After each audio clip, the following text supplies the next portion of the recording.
Assembly that will embarrassingly and shamelessly change the national anthem of a country without a national conversation, national anthem without a national debate. You don't do that. That was an act of legislative abomination. That you will have 109 senators.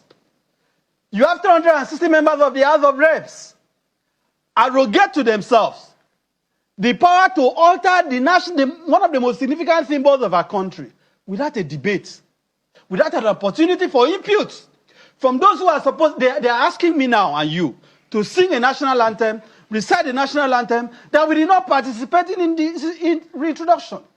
You look at a Senate that consistently approves almost every nominee of the president without interrogation.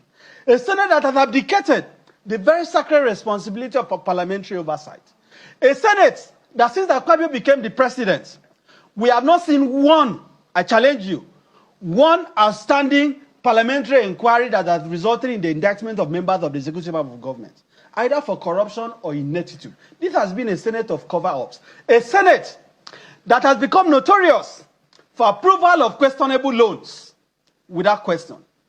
A Senate that approved the state of emergency in Rivers State. Till date, that same National Assembly has not had the decency to inquire into how the funds that the so-called sole administrator spent while in office. This is the worst in my lifetime. And it is not surprising to us, because the whole idea of the Miloko, that you have people wear the Tinubu cap, stand on the floor of the National Assembly, raise their hand shamelessly, seeking on your mandate, we shall stand.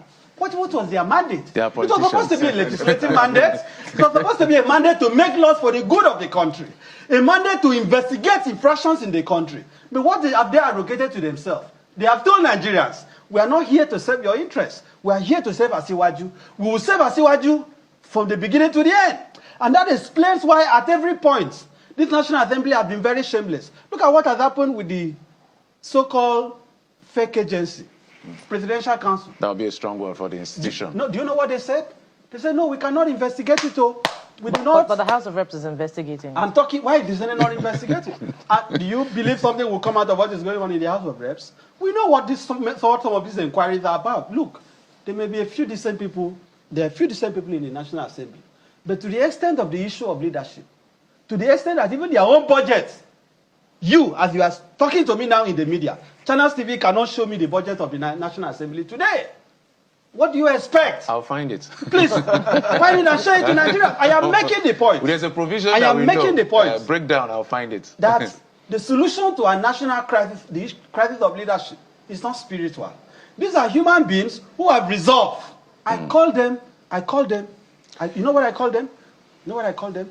Please don't say anything that will put us in trouble. No, I'm not saying it. I'm saying these are people, fatalistic political class.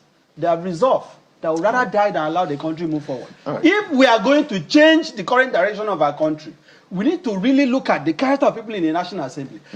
But for Nigerians who are expecting magic from Akpabio, I'm sorry to break your heart, it's not going to happen.